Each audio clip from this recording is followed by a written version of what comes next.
Qulqulloonni ijoollee Waaqayyoo akkam jirtu? Ani Raajii Baqqalee Taajjabaa jedhama. Waldaa Abbaa Mul'ataa Waldaa Labsituu Kiristoos Fannifame guutuu addunyaati.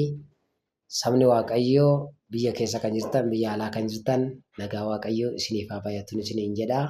Dabalee egaa waldaan keenya Waldaa Labsituu Kiristoos Fannifame guutuu addunyaa beeksisa gabaabaa isin dabarsuu barbaadu.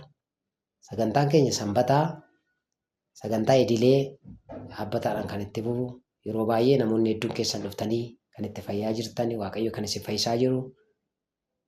Akkasuma immoo guyyaa roobii sagantaa faayinaa kan dhukkubsatan namoota dhibee adda addaa qabaniif yeroo kadhannaa waan qabnuuf namni hundumtuu dhuftanii sagantaa kanarratti akka hirmattan, miila kan dhukkubsatan, rakkoolee dhukkuba garaa keessaa kan qabdan, akkasuma namoonni hojii hafuura hamaatiin qabamanii rakkatan hedduu isaanii hiikamaa waan jiraniif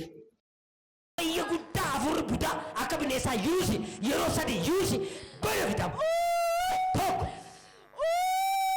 humni guddanii kufi keessa ba'i.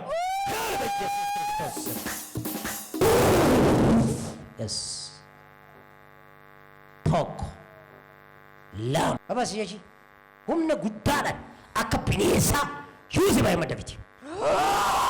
Halaqaadha kan jedhu tokko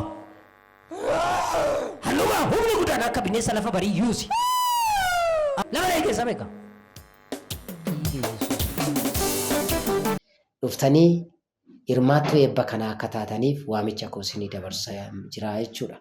Itti dabalee guyyaa jimaata guyyaa ganama sa'aatii 3 kaasee hanga sa'aatii 6 walakkaatti sagantaan fayyinaa dabalataan akkasuma namoota adda addaa bira geenyee kadhachuufiidhaaf waliin ga'uudhaaf gaafa jimaataa sagantaan keenya itti fufee jira jechuudha. Kanaaf hundumti keessan namoota dhukkubsatan qabattanii akka dhuftan akka isinii kadhannu barbaannaa jechuudha. Roobii fuuldura keenya jiru kana sagantaa addaa qabna. Namoota sagantaa kanarratti dhufaniif zayitaan tokkoon namootaatiif bira geenyee waan kadhannuuf namni hundumti keessaniyyuu daa'ima xiqqoorraa kaasee amma nama jabaatti dhukkuba kan qabdan, rakkoo addaa kan qabdan, ikonoomikaalitti rakkoo kan qabdan, hojiillee dhabdanii kan rakkattan, akkasuma immoo namoonni dhukkubsattanis yoo dhuftan isiniif kadhannaa jechuudha. Waaqayyo guddaa isin haa eebbisu. Haala teessanii kan dhaggeeffachaa jirtan, keessa kan jirtan, amantoonni qulqulloonni ijoollee Waaqayyo lafa jirtanitti bukkee keenya dhaabattanii hojii wangeelaa kan hojjechaa jirtan galatoomaan isiniin jedha. Ammas itti fufaa bukkee keenya dhaabadhaan isiniin jedha. Asuma waamicha isinii dabarsa. Waaqayyo nu gargaara. Gara fuulduraatti illee iddoo bal'aa lafa irratti tajaajilu barbaadaa jirra. Waaqayyo guddaa isin haa eebbisu. Eebbifamaa isiniin jedha. Koottaa hiikama, koottaa eebba kana hirmadhaa.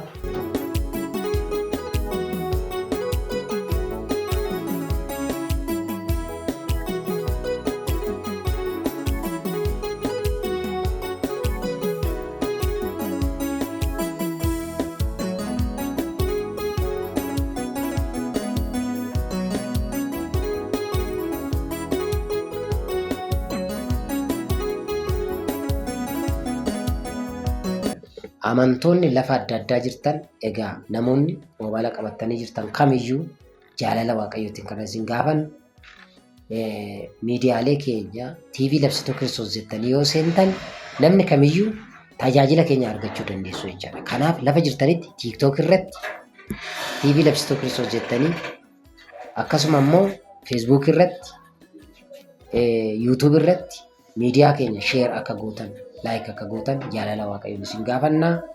Eebbifamaa.